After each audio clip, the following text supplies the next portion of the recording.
Welcome to Wife Cheating Story. I hope you have an enjoyable and relaxing time listening. Let's get started.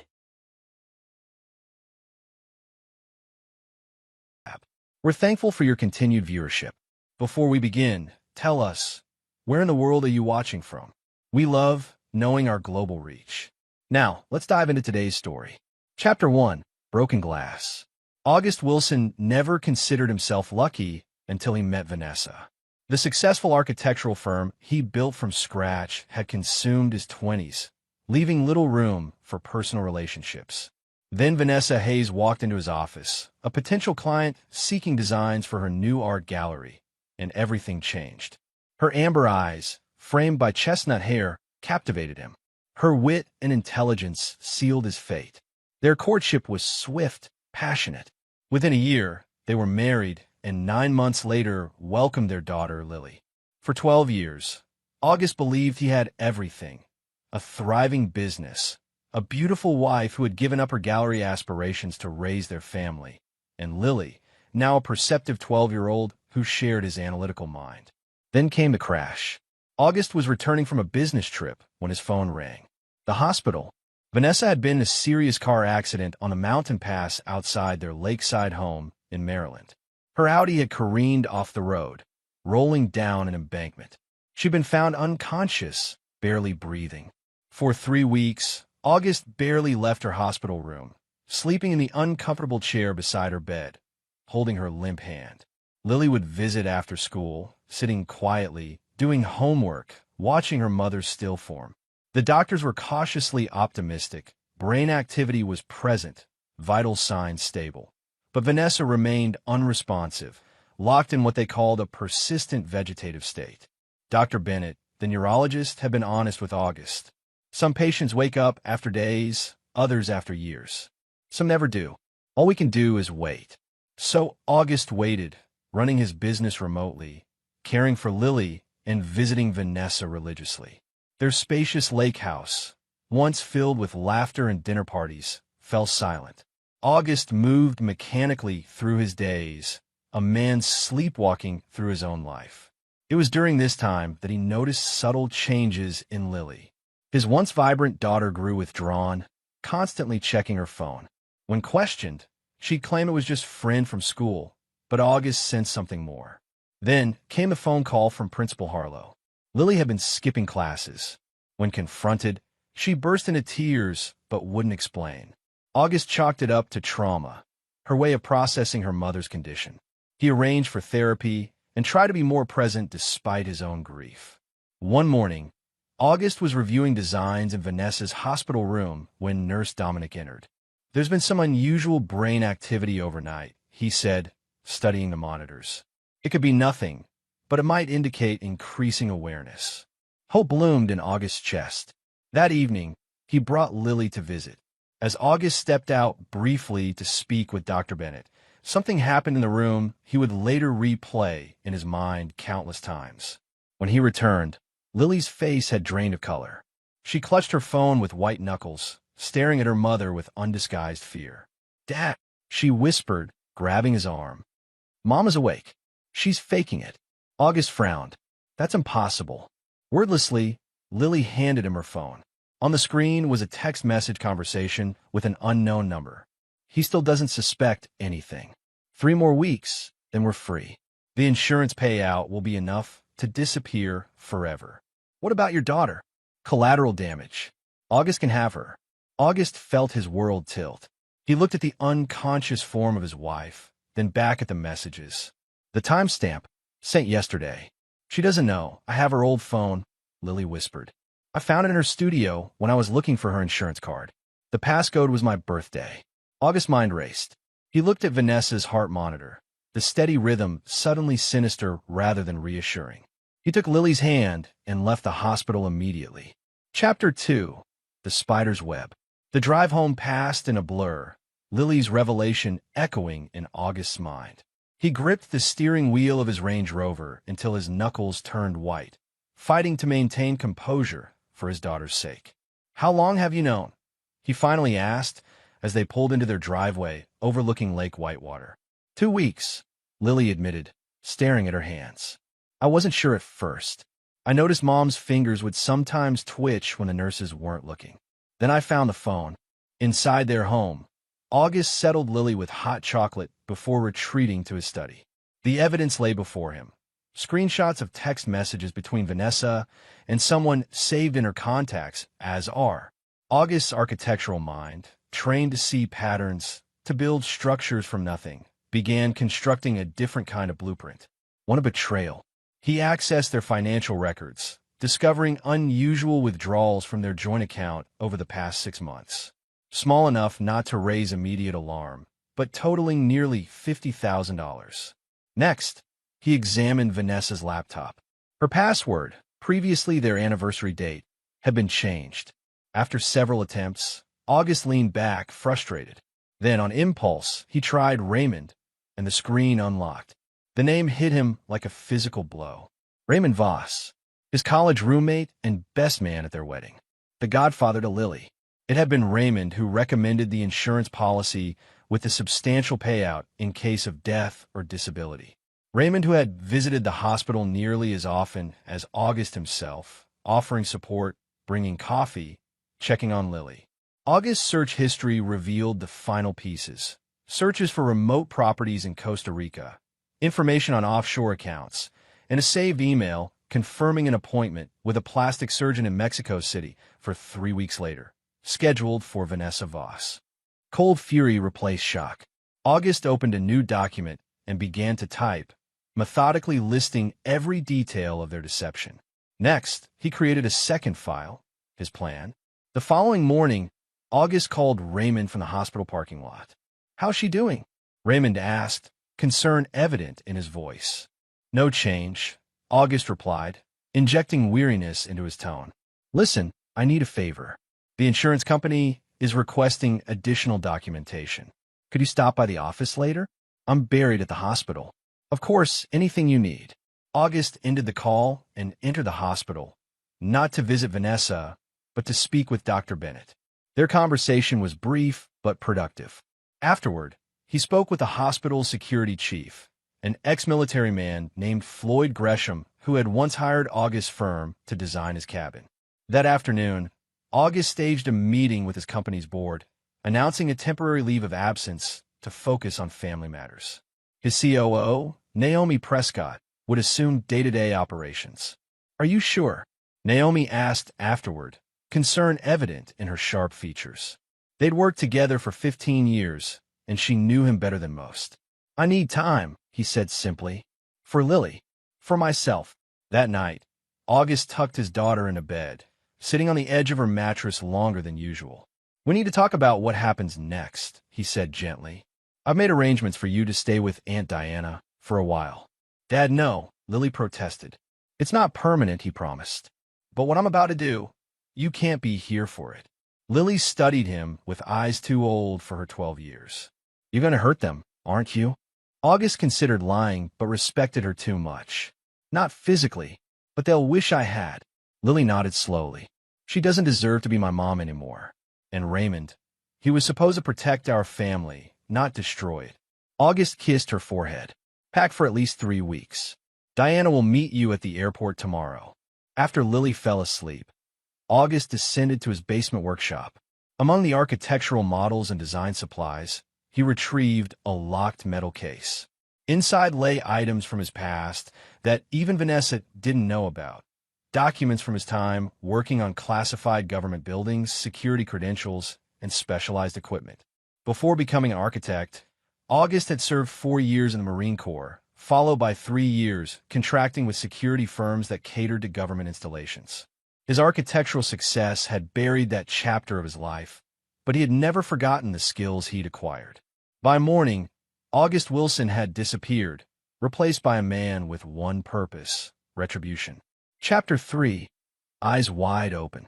Raymond Voss adjusted his Italian silk tie in the elevator mirror, ascending to August's office on the 32nd floor. At 42, Raymond had built a respectable career as an insurance broker, though his lifestyle exceeded his legitimate income, a fact hidden from the world through careful accounting and influential clients. When the doors opened, Naomi greeted him coldly. Their mutual dislike was nothing new. Raymond had always sensed she could see through him. "He's waiting for you," she said, leading him to August's corner office overlooking Baltimore Harbor. August sat behind his desk, uncharacteristically disheveled. "Thanks for coming," he said, voice hoarse. "The papers are here." He pushed a folder across the polished mahogany desk. Raymond scanned the documents, standard insurance forms requiring a counter signature from the policy agent. As he signed, August poured 2 glasses of scotch, sliding one toward his friend. "To better days," August toasted. Raymond's phone buzzed. He glanced down at a text. "Nurse left. Come now." He quickly pocketed the device. "Everything okay?" August asked. "Client emergency," Raymond replied. "Listen, I need to run, but I'll visit Vanessa tonight." "Actually," August said, "I'm having her moved to a private facility in Delaware. The neurologist thinks a specialized treatment might help." Raymond's heart rate accelerated. I didn't realize." "Which facility?" "I'll text you the details," August promised. "They're starting her on experimental treatments tomorrow." After Raymond departed, August remained motionless, replaying the flash of panic in the other man's eyes. In the adjacent room, Floyd Gresham removed his headphones. "Got it all," the security chief confirmed, patting the recording equipment. "And you were right. He's heading to the hospital now." "And the tracker?" "Active. Planted it when I shook his hand." August nodded. "Let's go." At Johns Hopkins Hospital, August and Floyd watched from a security monitoring station as Raymond entered Vanessa's room. The hidden camera they'd installed that morning captured everything. Raymond locking the door, approaching the bed, leaning close to whisper in Vanessa's ear. Vanessa's eyes fluttered open. "You need to leave," Raymond hissed urgently. "August knows something. He's having you transferred tomorrow for treatments." "Impossible," Vanessa whispered back, fully alert. "He suspects nothing. He mentioned Delaware specifically. That's where we plan to." "Coincidence," she cut him off. "The money's already transferred. 3 more weeks and the insurance claim processes. We're too close to panic now." "What about Lily?" "She's been acting strange." Vanessa's face hardened. "She's a child, and she's August's problem once we're gone." Floyd glanced at August, whose expression remained impassive despite the cruel dismissal of their daughter. "We have everything we need," August said quietly. He texted Dr. Bennett, who entered Vanessa's room moments later, interrupting the conspirators' conversation. Vanessa immediately closed her eyes, resuming her comatose performance. "Mr. Voss," Dr. Bennett said stiffly, "visiting hours are over. I need to examine the patient." Raymond left reluctantly. Once alone with Vanessa, Dr. Bennett administered a sedative to ensure she remained unconscious, for real this time. That evening, August made 2 calls. The first to his personal attorney, Simone Alvarez, instructing her to prepare specific legal documents. The second to Diana, confirming Lily's arrival arrangements. As midnight approached, August drove to a neglected industrial district where a warehouse bore his company's for renovation sign. Inside, he prepared a space containing only the essentials: surveillance equipment, a desk, a cot, and physical evidence of Vanessa and Raymond's betrayal. On the wall hung architectural blueprints, not for buildings, but for the systematic dismantling of 2 lives.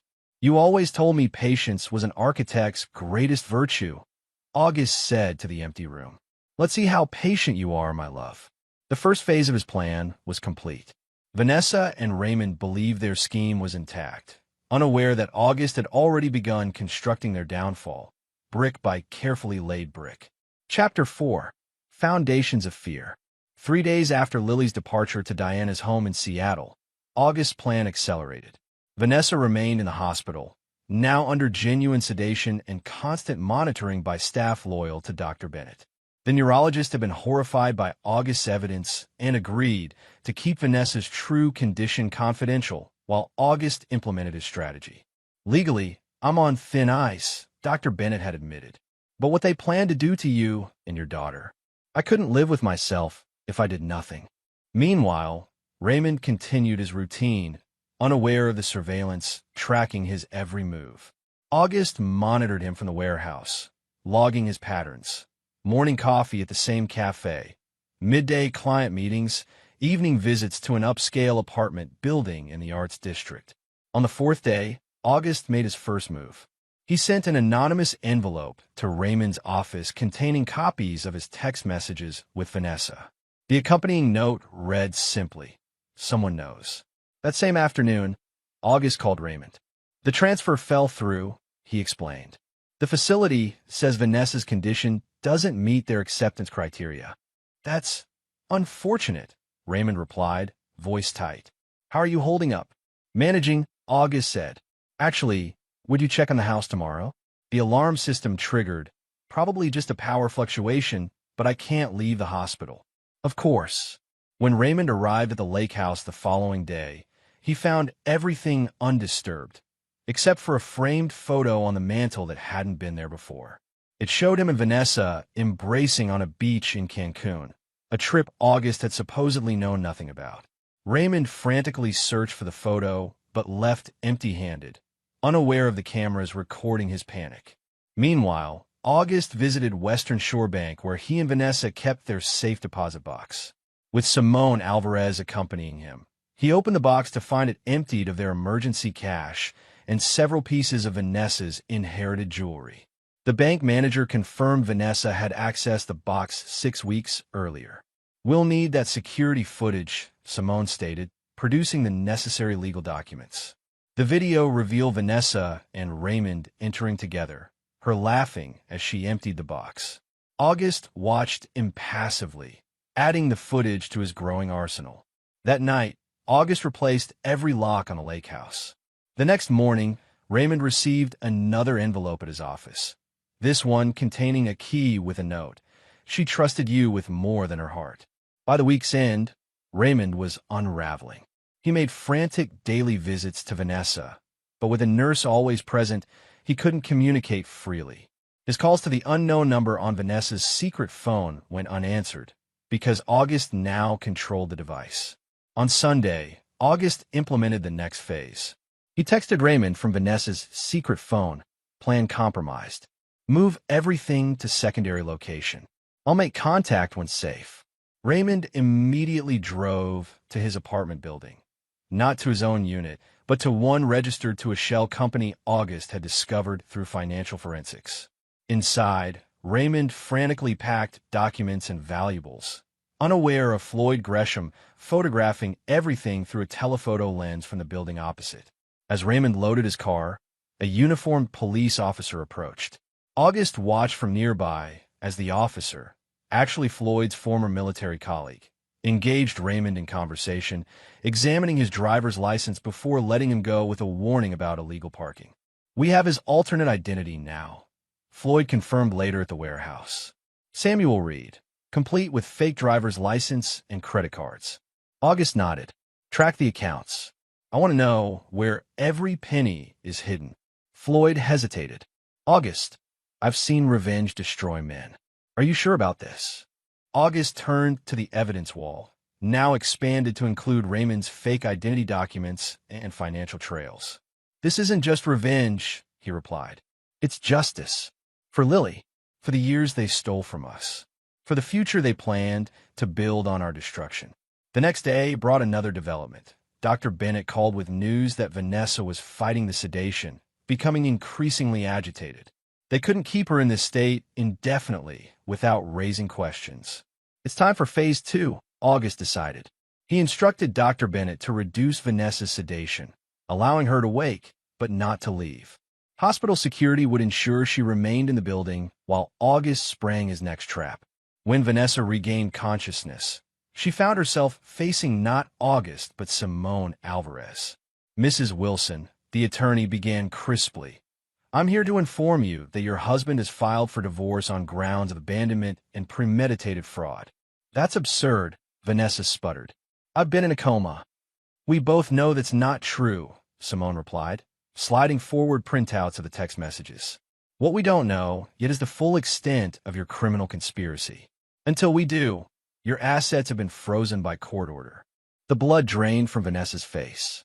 "I want a lawyer." "Excellent idea," Simone agreed. "You'll need one."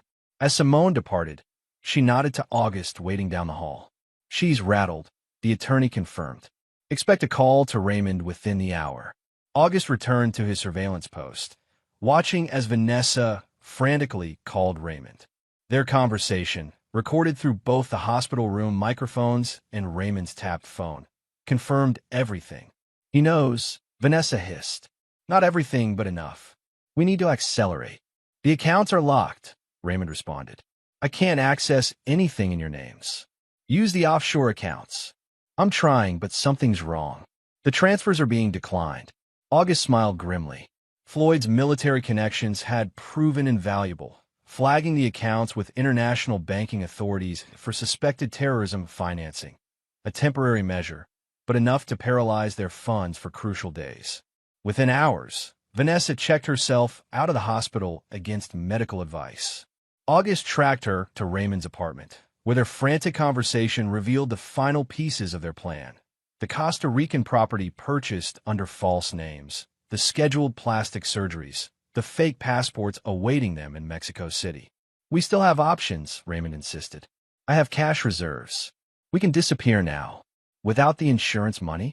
That was the whole point. We're talking about survival now, Vanessa. August isn't the pushover you thought. August closed his laptop, having heard enough. The foundation was laid. Now came the walls of their prison. Chapter 5. Structural Collapse. 1 week into August's orchestrated descent into Raymond and Vanessa's lives, they attempted their first escape. August's surveillance tracked them to Baltimore-Washington International Airport, boarding separate flights. Raymond to Miami, Vanessa to Dallas, with connecting flights to Mexico City. They never reached their destinations. As Raymond waited at his gate, 2 TSA agents approached, requesting he follow them to a private room. His fake passport, under the name Samuel Reed, had triggered a security alert. Hours of questioning followed, his luggage thoroughly searched. Though eventually released, he missed his flight and returned to his apartment shaken. Vanessa fared worse. Her flight was diverted to Atlanta due to mechanical issues, where she was detained by customs officials who claimed her passport showed signs of tampering. By the time she returned to Baltimore, Raymond had received another anonymous message. Every exit has been sealed. August watched their growing desperation from his command center, where Floyd monitored their movements and communications. The legal noose tightened simultaneously. Simone had obtained emergency court orders freezing all discovered assets, pending investigation of potential insurance fraud.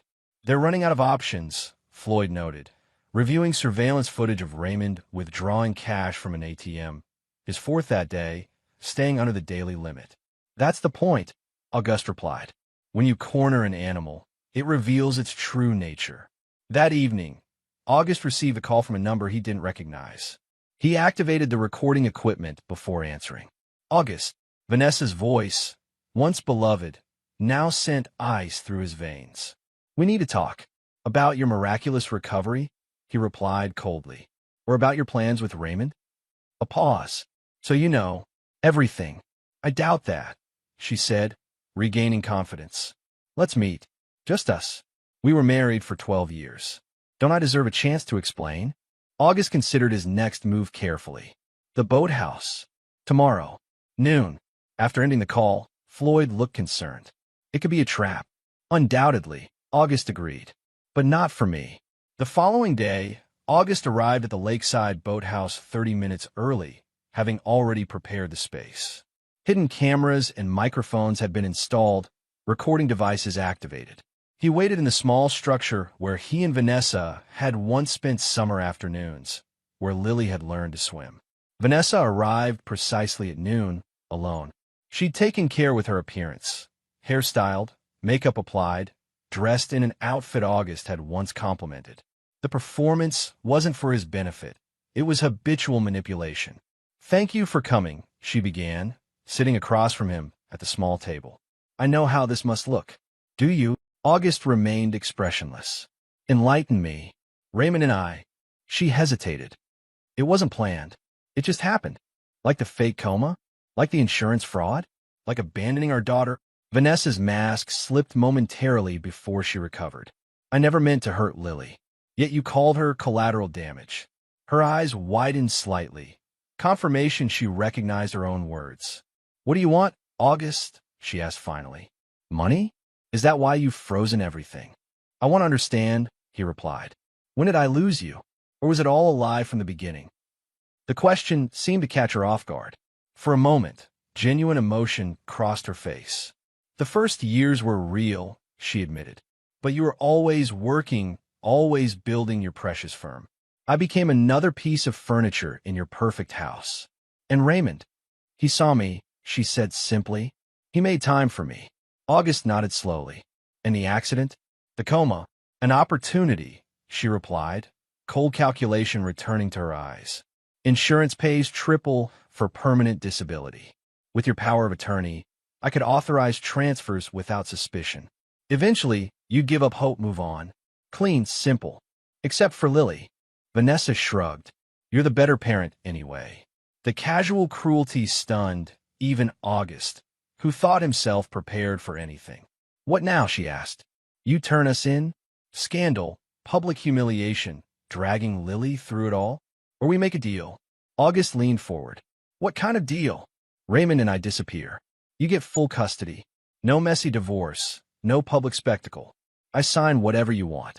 In exchange for unfreeze one offshore account, just one, and give us a head start. August appeared to consider this, then slowly nodded. I'll need account details, and you'll sign the papers today. Relief flooded Vanessa's features. I knew you'd be reasonable. You always were practical. August extracted a document from his briefcase. Divorce papers Simone had prepared, granting him full custody and all assets. Sign, he instructed, offering a pen. Then we'll discuss the account. Vanessa's signature flowed across the paper without hesitation. August folded the document carefully into his briefcase. The account information, she prompted. There's one more thing, August said, removing a second document. A confession. Vanessa's smile vanished. Absolutely not. It's insurance, he explained. If you ever contact Lily or attempt to challenge the divorce, this goes to the police. Her eyes narrowed. You're bluffing. You'd never put Lily through that publicity. Sign it, and we'll never find out. Their standoff lasted nearly a minute before Vanessa snatched the pen, scrawling her name on the confession with barely concealed fury. The account, she demanded. Now, check your phone, August instructed. Her phone chimed with an email notification. She opened it, frowning at the bank statement, showing an active account in the Cayman Islands with a substantial balance. This isn't ours, she said. No, August agreed. It's new, untraceable. Your head start as promised. As Vanessa studied the document, August casually mentioned, Raymond should be receiving similar papers from Simone right now. Once he signs, you're both free to go. Vanessa's head snapped up. You sent someone to Raymond? Of course. The deal includes both of you.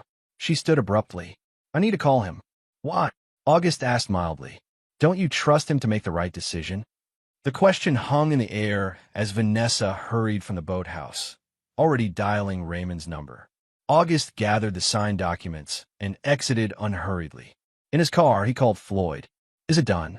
Raymond signed everything, Floyd confirmed. He didn't even read it after I showed him the bank statement. And the tracker? Active in both phones and vehicles. August started his car. Now we wait for them to betray each other. The trap was set. The walls were closing in. All that remained was the roof to complete their prison. Chapter 6. Load-bearing lies. 2 days after the meetings, Raymond and Vanessa made their move. August tracked them to Baltimore Harbor, where they boarded a private yacht registered to one of Raymond's wealthy clients. Their destination, international waters, then a coastal transfer to a larger vessel bound for Venezuela, a country with no extradition treaty with the United States. Should we stop them? Floyd asked, monitoring their movement from the warehouse. Not yet, August replied. Let them think they've escaped. He opened his laptop to review the latest report from Simone. The divorce was finalized through expedited channels. His connections and Vanessa's signed confession providing leverage for the judge to bypass normal waiting periods. Lily's custody was secured. All assets transferred solely to August's name. But these legal victories were merely the framework for August's true plan. The confession Vanessa had signed contained more than an admission of insurance fraud.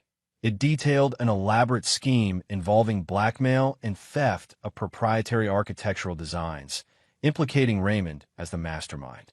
Similarly, Raymond's signed confession painted Vanessa as the manipulative architect who had seduced him into betraying his best friend, claiming she had previously done the same to wealthy men across 3 states.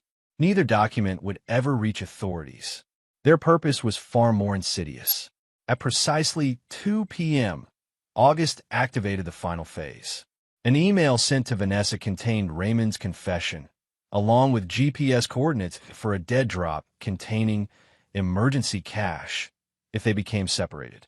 A similar email reached Raymond minutes later, with Vanessa's confession and different coordinates. Through satellite tracking, August watched their vessel's progress halt in the Chesapeake Bay.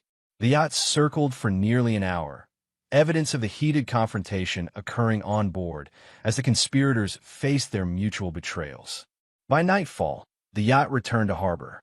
Surveillance footage showed Raymond disembarking alone, Vanessa nowhere in sight. August's pulse quickened as he dialed Floyd. "She's not with him. Get eyes on the boat immediately." Within the hour, Floyd called back. Coast Guard conducted a random safety inspection. Vanessa wasn't aboard. Raymond claimed she'd changed her mind and taken a tender back to shore earlier. She wouldn't abandon the plan, August mused. Not willingly. The implication hung between them. August made another call, this one to a trusted contact within the Baltimore Police Department. An anonymous tip would point them toward Raymond's yacht, suggesting they bring sonar equipment. While authorities mobilized, August tracked Raymond to his Baltimore apartment, where he frantically packed a single suitcase and emptied his safe. The building's security cameras, accessed through August's connections with a property management company, captured his every desperate move. Raymond's phone rang continuously, called for Vanessa's phone that went unanswered. August knew the calls weren't actually for Vanessa. They came from a programmed auto dialer he'd set up. Each missed call would increase Raymond's paranoia, especially once he checked the fake bank account August had created. By morning, the promised funds had cleared, showing a balance of $2 million. Raymond immediately attempted a transfer to another account, only to receive an error message. Transaction flagged for security verification. Please contact customer service. The number provided connected to a recording in August's voice. You betrayed the wrong man. You have 24 hours before everything comes to light. Raymond fled the apartment, driving erratically through the city before checking into a motel under his Samuel Reed identity. There, he made a series of increasingly frantic calls to contacts who might provide new documentation, to travel agencies specializing in discreet relocations, even to Vanessa's phone despite believing she had betrayed him. Meanwhile, the police investigation at the harbor intensified. Sonar equipment detected an anomaly near where the yacht had been anchored. Divers prepared to investigate. August watched these developments from his warehouse command center, feeling not satisfaction but a cold clarity. The structures he designed, both physical buildings and this elaborate trap, always followed the same principle. Remove one key support, and everything collapses. That evening, he received the call he'd been waiting for. The police had found a weighted bag containing women's clothing in the bay. No body, but evidence of a potential crime. Raymond, as the yacht's register operator, was wanted for questioning. August made his final move. He sent simultaneous text messages to Raymond and to Vanessa's phone, which he now controlled. To Raymond, they found her. Run or surrender, your choice. To Vanessa's phone, which Raymond would see trying to call, I trusted you with my life. You'll pay for this. Raymond panicked. He abandoned the motel, driving recklessly toward the Canadian border. State troopers, alerted by August's anonymous tip about a fleeing murder suspect, created a roadblock on Interstate 83. Raymond attempted to evade it, lost control of his vehicle, and crashed into a ravine. He survived with minor injuries, but was taken into custody. Among his possessions, police found a blood-stained scarf identified as Vanessa's, planted in his luggage by August during the boathouse meeting. By midnight, news outlets reported Raymond Voss's arrest in connection with the disappearance of Vanessa Wilson, previously thought to be comatose following a car accident. The sensational story spread rapidly. The the best friend, the betrayed husband, the missing wife, the faked coma, the insurance scheme. August watched the media frenzy from his warehouse, expressionless. He closed his laptop, gathered the evidence that would never be needed, and methodically destroyed it all, except for one file containing the real truth, secured for Lily when she was old enough to understand. As dawn broke, August drove to the lake house for the first time in weeks. Inside, he systematically removed every trace of Vanessa: photographs, clothing, personal items, placing them in boxes for storage. Not destruction, but removal. Clinical and complete. In Vanessa's home studio, he paused before her unfinished paintings. Among them stood a family portrait she'd been working on before the accident. August, Vanessa, and Lily on the dock of their lake house, seemingly perfect. He studied it dispassionately before turning it to face the wall. His phone rang. The caller ID showed Dr. Bennett. "It's done," the neurologist said without preamble. "She's been checked in under the name you provided. The facility understands the situation. Will she be comfortable?" August asked. "As much as possible, given the circumstances. The isolation ward is secure. Without additional identification or outside contact, she could remain there indefinitely." August ended the call and gazed out at the lake, where early morning mist obscured the horizon. Vanessa wasn't dead. That would have been too merciful. Instead, she was now the patient she had pretended to be, committed to a private psychiatric facility in western Pennsylvania under a Jane Doe status, courtesy of Dr. Bennett's connections. She would experience the true isolation of being trapped in her own body, surrounded by medical staff who believed her claims of being Vanessa Wilson were delusional. The ultimate irony: her fake coma had become a real prison. With Raymond facing murder charges and Vanessa institutionalized, the second act of August's revenge was complete. The foundation had crumbled, the walls had collapsed, and now the structure of their betrayal lay in ruins. August picked up his phone and dialed Diana's number. It was time to bring Lily home. Chapter 7. Clearing the debris. 3 months after Raymond's arrest, August sat in a sterile conference room at the Maryland State Correctional Facility. Across the table, Raymond, once his closest friend, looked diminished in his orange jumpsuit. His trial for Vanessa's murder was scheduled to begin in 6 weeks. "I didn't kill her," Raymond insisted, desperation evident in his hollow eyes. "You have to believe me, like I believed you with everything else." August replied evenly. "My business, my marriage, my daughter's well-being, I deserve whatever happens to me for that," Raymond admitted. "But I didn't hurt Vanessa. We argued on the boat, yes, but she was alive when I last saw her." August studied him impassively. "The evidence suggests otherwise." "Evidence can be manipulated," Raymond countered. "You know that better than anyone." A subtle acknowledgement passed between them, unspoken recognition that August had orchestrated this downfall with architect's precision. "Why are you here?" Raymond finally asked. August slid a document across the table. "A confession, the real one this time. Sign it, and I'll ensure you serve your sentence in minimum security." Raymond scanned the pages. "This admits everything: the affair, the insurance fraud, the plan to disappear, but not murder. Because you didn't commit that particular crime," August confirmed. "Not technically." Understanding dawned in Raymond's eyes. "She's alive. This isn't mercy," August clarified. "Sign the confession, serve 15 years for fraud and conspiracy, and walk away with your life. Refuse, and the murder evidence becomes more convincing. And Vanessa is experiencing the consequences of her choices," August replied. "As we all must." Raymond signed without further hesitation.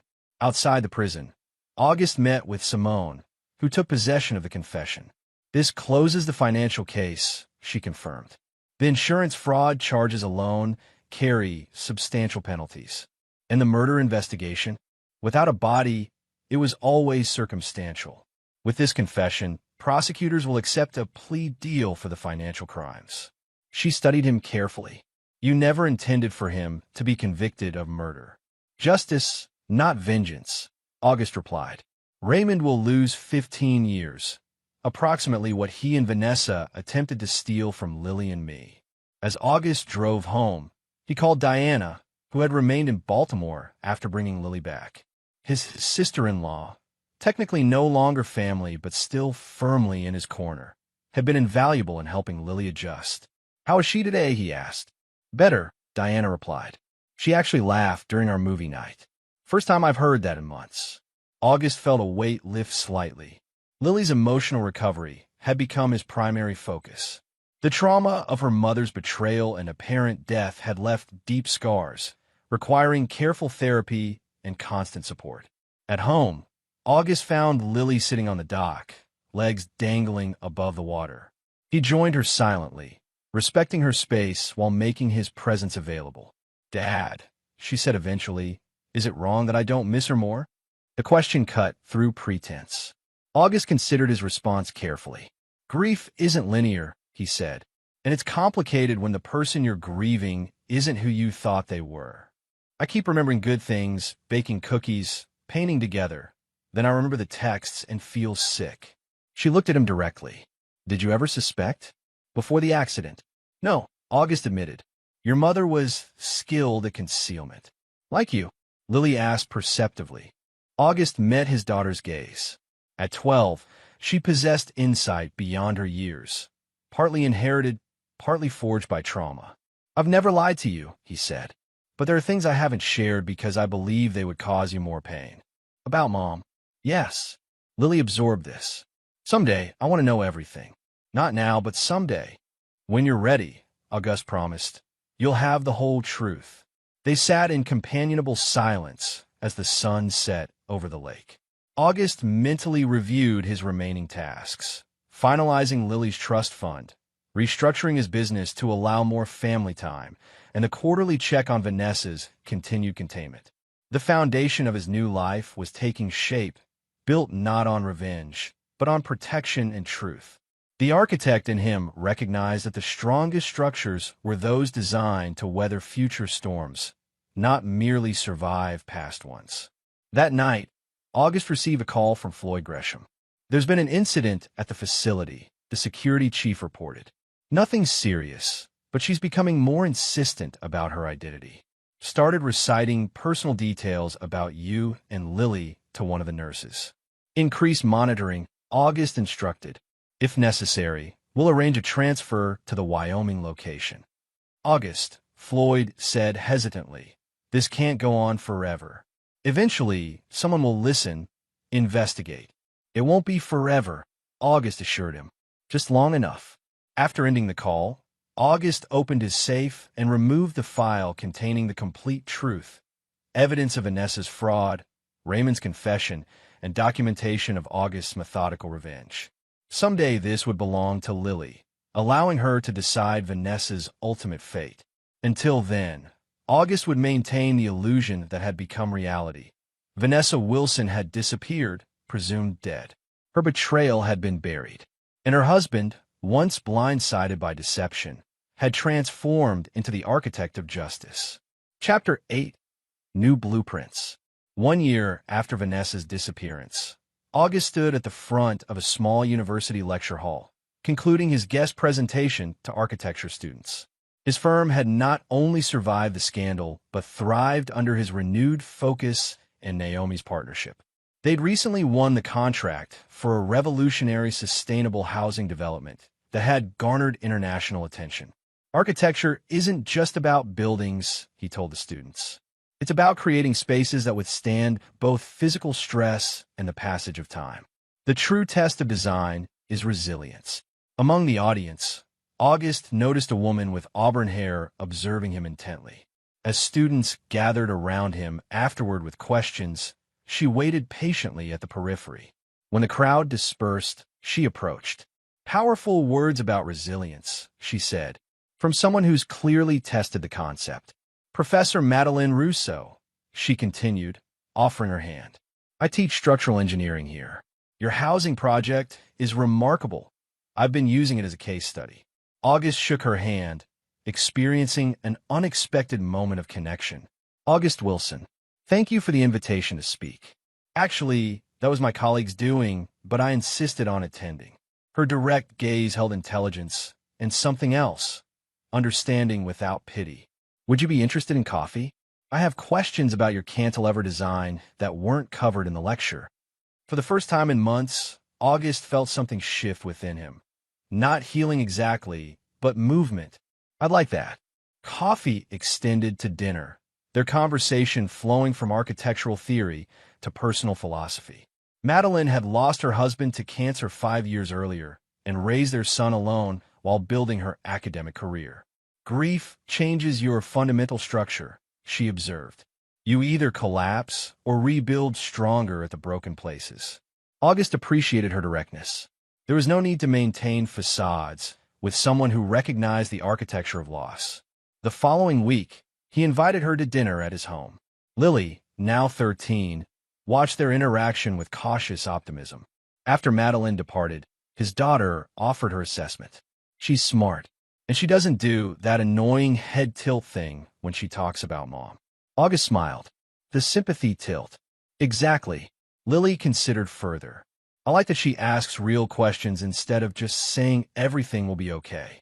She understands reconstruction, August said. Are you going to see her again? Would that be all right with you? Lily nodded thoughtfully. Just go slowly. I'm not ready for a new mom. Neither am I, August assured her. But maybe we're ready for a friend. As summer arrived, August maintained his careful monitoring of both Raymond's incarceration and Vanessa's containment. Raymond had adjusted to prison life with surprising adaptation, teaching financial literacy to fellow inmates. August arranged for qualified legal representation to ensure his plea deal remained intact, not from compassion, but principle. Vanessa's situation proved more complex. Her insistence on her true identity had intensified, requiring her transfer to a more remote facility in Wyoming that specialized in delusional disorders. There, under the name Jane Harper, she received treatment for her fixed false belief of being Vanessa Wilson.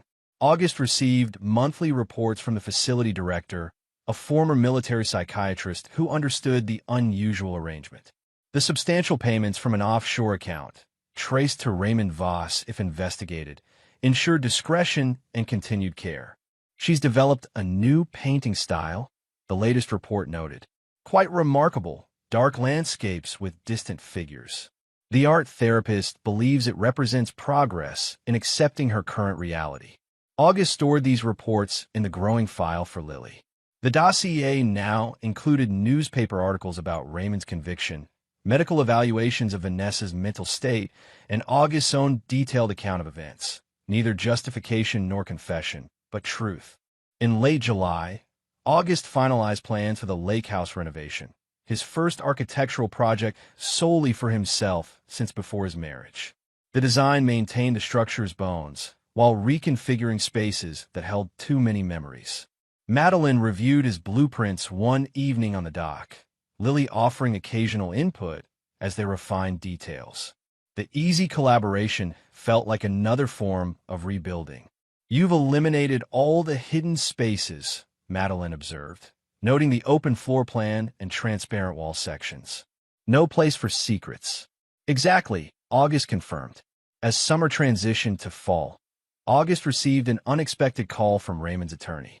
During a routine prison transfer, Raymond had attempted escape. In the ensuing pursuit, he'd sustained critical injuries. Hospital prognosis: unlikely to survive the night. August drove to the hospital alone, unsure of his own motivations. In the ICU, Raymond lay handcuffed to the bed, machines monitoring his failing body. "You came," Raymond whispered, eyes flickering open as August approached. "Yes, I didn't expect that." August studied the man who had once been his closest friend. "Neither did I. Is she really alive?" Raymond asked, voice barely audible.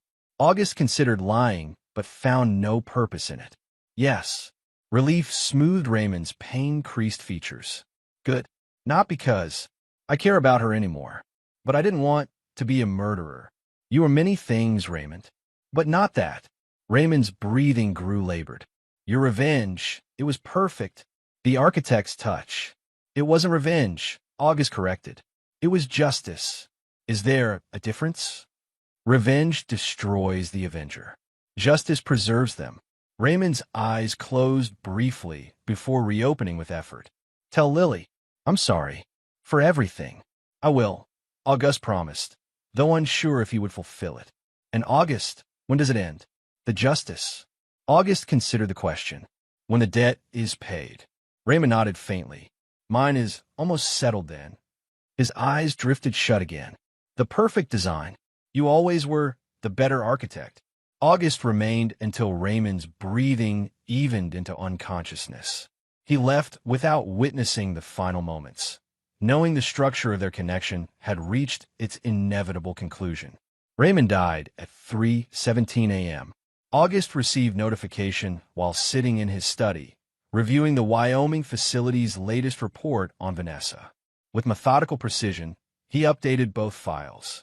The architecture of his revenge, no, his justice, had withstood every test. One support beam had now been permanently removed. The question remained whether the overall structure required the second to remain in place. That decision, August determined, would eventually belong to Lily.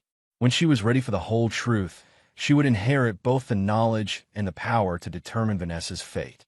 Until then, August would continue building their new life. A design focused not on the past shadows, but on the transparent spaces of their future. Chapter 9. The Final Inspection. 5 years after Vanessa's disappearance, August stood in the renovated living room of the lake house, surveying the gathered guests. His firm had just won the prestigious Pritzker Architecture Prize for the Sustainable Community Development, now widely studied as a model for future urban planning. The celebration was intimate. Key team members, close friends, and family. Lily, now 17, moved confidently among the guests, her recent acceptance to Cornell's architecture program a source of quiet pride for August. Diana chatted with colleagues near the fireplace, while Madeline, now a permanent fixture in their lives though they maintained separate residences, discussed structural innovations with Naomi. As conversations flowed around him, August's phone vibrated with a text from Floyd Gresham. Wyoming report arrived. Status unchanged. Call when convenient. August acknowledged the message, but didn't allow it to disturb his present. The Wyoming facility where Vanessa remained had become a distant satellite in his consciousness, monitored but no longer central. Later that evening, as guests departed, Lily joined August on the rebuilt dock extending over the lake. The structure was stronger than its predecessor, designed to withstand harsher weather while appearing deceptively delicate, much like the young woman herself. I want the file, Lily said without preamble. The one you've been keeping. About Mom. Though startled by the timing, August had anticipated this moment. You're sure? I'm leaving for college in 2 months, she replied. I need to know everything before I go. To decide what to do. August studied his daughter's profile, the determined set of her jaw reminiscent of his own. It's comprehensive and difficult. I know. I've had 5 years to prepare. They sat in silence as darkness settled over the water. Finally, August nodded. Tomorrow morning. The following day, August unlocked his office safe and removed the extensive file he'd maintained since the beginning. It contained everything. The original text messages, medical reports, surveillance transcripts, financial records, Raymond's confession, and detailed documentation of August's orchestrated justice.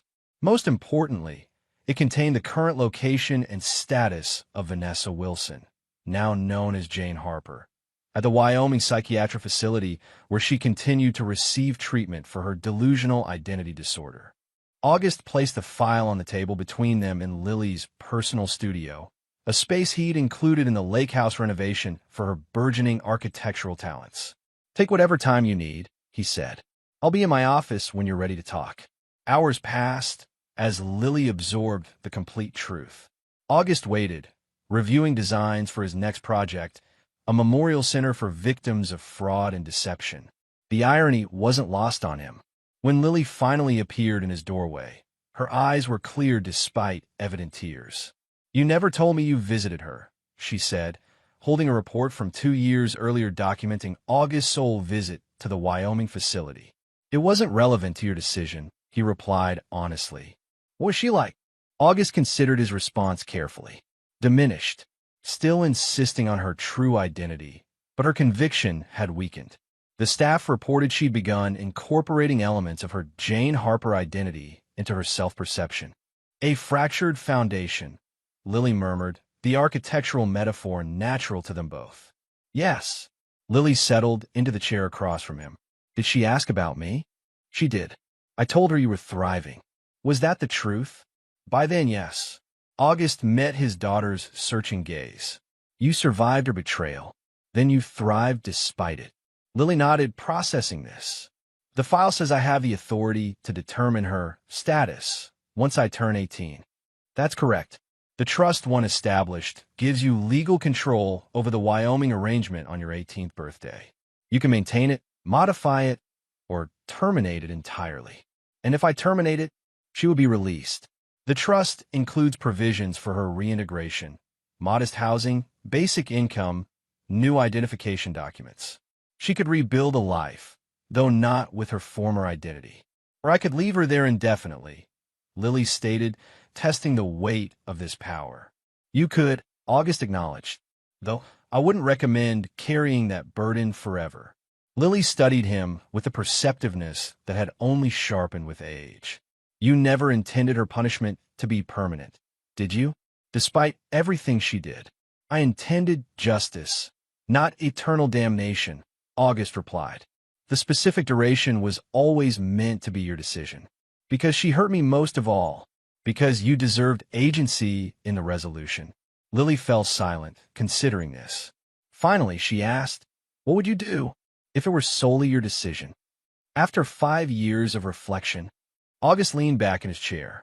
I would release her, but with conditions. No contact with either of us. Permanent relocation at least 1,000 miles from here. Financial support contingent on continued therapy. Mercy within boundaries, Lily observed. Justice with closure, August corrected. Continuing her confinement serves no purpose beyond vengeance, which corrodes the soul of the avenger. You deserve freedom from that burden. When did you reach this conclusion? Gradually, definitely after Raymond's death. August paused. Building is more fulfilling than destroying, even when destruction is deserved. Lily gathered the file carefully. I need more time to decide. You have until your birthday. No pressure either way. As she turned to leave, she hesitated. Dad, was any of it real? Her love for us? August considered the complexity of this question, one he'd examined countless times himself. I believe the early years were genuine, he said finally, before discontent corrupted her. Some foundations are sound, but can't support what's built upon them. Like your marriage. Yes. Lily nodded, satisfied with this architectural truth, if not comforted by it.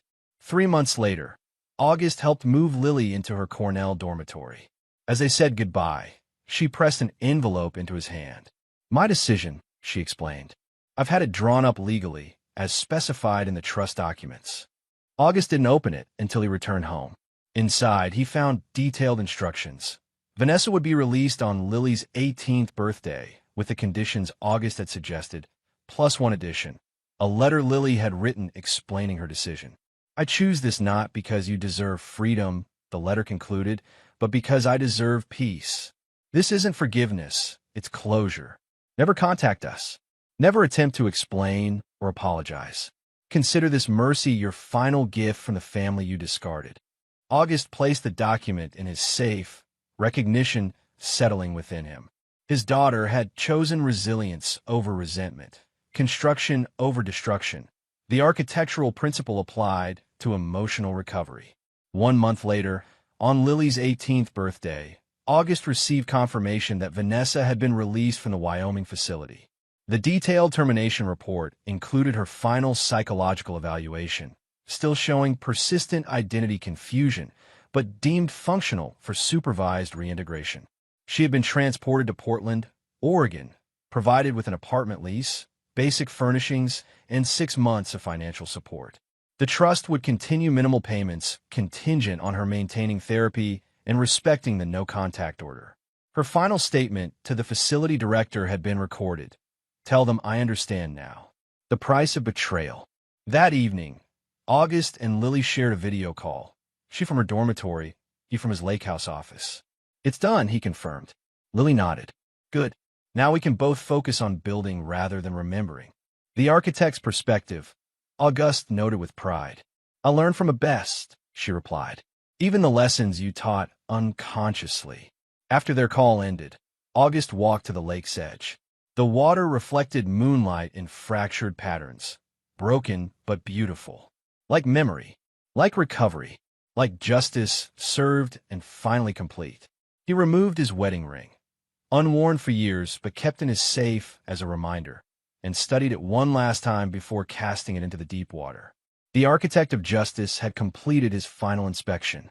The structure was sound, the foundation secure. The design had withstood every test. August Wilson returned to his home, leaving the past beneath the lake's dark surface, focusing instead on the blueprints of tomorrow, designs built not for retribution, but for life. And there you have it. Another story comes to an end. What did you think? I'd love to hear your thoughts in the comments below. If you enjoy this story, consider joining our community by subscribing. It means the world to us. For more stories like this one, check out the recommended videos on screen, and I'll see you there.